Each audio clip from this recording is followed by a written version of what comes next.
대답해야 될 것 같으면 그냥 네. 한 남자가 성 안으로 걸어 들어가고 있습니다. 그의 이름은 천경수. 보면은 그 우리 같은 이들이 다닐 수 있는 길. 그는 맹인이지만 뛰어난 실력을 인정받아 궁으로 들어가게 됩니다.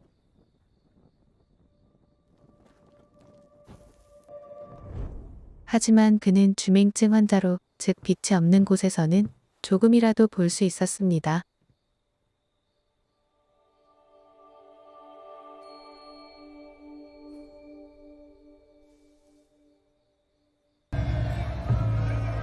어느 날 소현세자는 청나라 사신단과 함께 궁궐에 복귀를 하게 됩니다.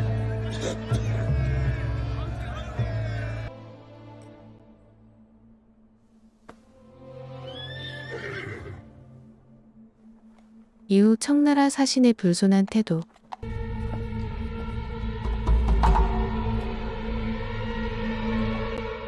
어전이 덜 기어서 봐 설경비. 시작. 저더러 통역을 하라 합니다. 더군다나 소현세자에게 황제의 말을 인조에게 통역을 하라 이르죠.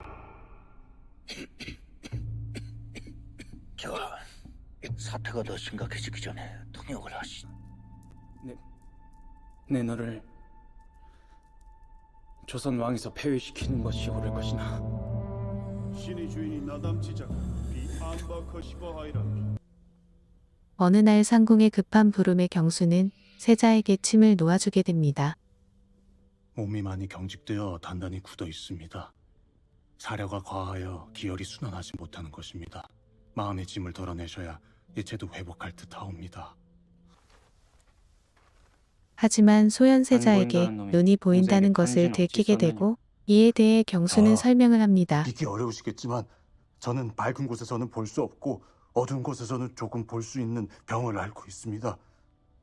저는 죽어 마땅하나 아픈 제 동생은 제가 없으면 죽습니다요.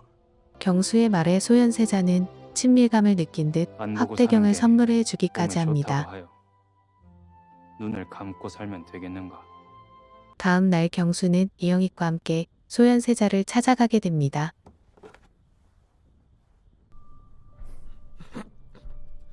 이영익은 경수에게 몸을 적실 명주천을 달라고 지시합니다.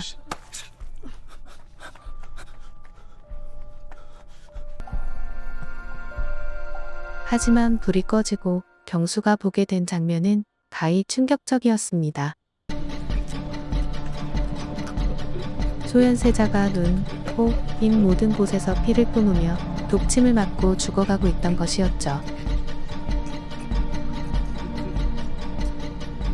이 이상함을 느낀 이영익은 경수의 눈이 보이는지 의심을 하게 되지만 금방 거두게 됩니다.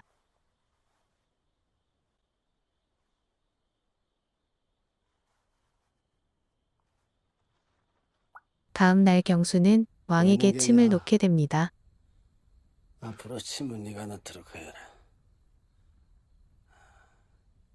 목격자가 제게 준 이때 투서입니다. 강빈이 찾아와 이영익이 범인이라 인조에게 이릅니다. 목격자.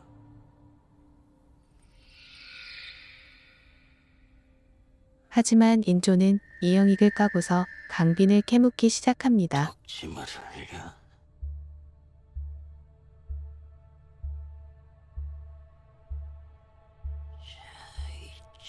질지 못한 놈. 그러곤 자신의 죽에 독을 타 김이 상궁에게 먹여버립니다.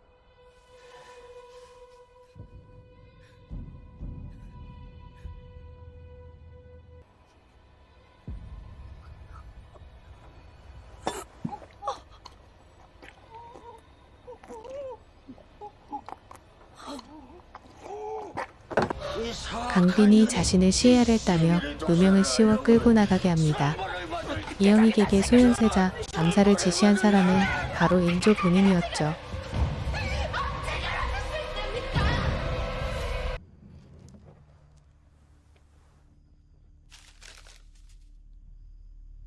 주상 전하가 이영익에게 보낸 밀자입니다. 이어 원손이 필기체를 보고 인조의 왼손 글씨체가 맞다 하지만 최대감은 증명이 불가능하다고 합니다. 해봐라. 아래비도 이렇게 형편없지 않느냐? 이에 경수는 꾀를 내어 자신이 오른손을 마비시킨 후 왼손으로 쓴 공식 문서를 확보하면 될 것이라고 합니다. 알고 말하는 것이냐? 그날 밤 경수는 인조에게 찾아가 오른손을 마비시킵니다.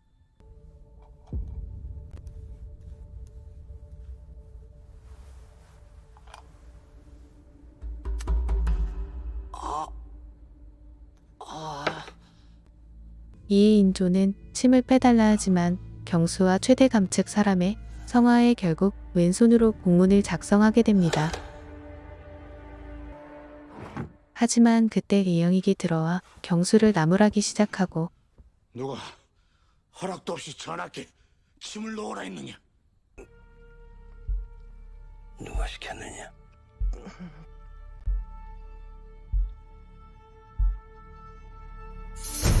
경수는 인조를 모숨지끼게 침을 놔 협박을 하고 도장이 찍힌 문서를 가지고 나가게 됩니다. 지나가는 자리입니다. 한치만 더 깊게 찔러 넣으면 숨이 끊어질 수도 있습니다.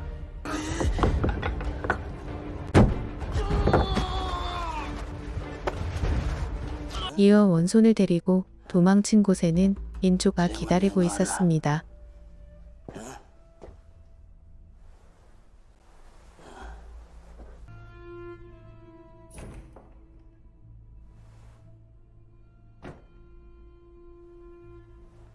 곧 최대감이 쳐들어오지만 인조와 최대감은 타협점을 찾기에 이르고 이제 와서 세자랑 짜고 날 죽이겠다는 거요. 소용조 씨의 아들은 안 됩니다. 최대감은 독살자는 없다며 선포하기까지 합니다. 없다. 세자는 학질로 죽은 것이다. 경수는 넋이 나간 듯 자신이 보았다며 넋돌이를 하게 됩니다.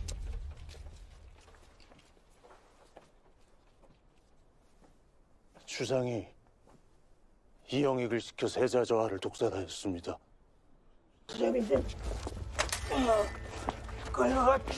인조는 미친 듯이 날뛰기 시작하고 경수는 끌려가게 됩니다. 시간이 흐른 뒤 경수는 유명한 침술사가 되어 있었고 왕이 그 소문을 듣고 경수인 것을 모른 채 부르게 됩니다.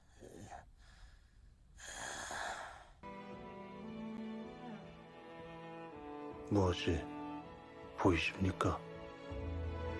경수는 불을 끄고 인조에게 침을 놓으며 마지막 한마디를 남긴 채 자리를 떠나며 영화는 끝이 나게 됩니다.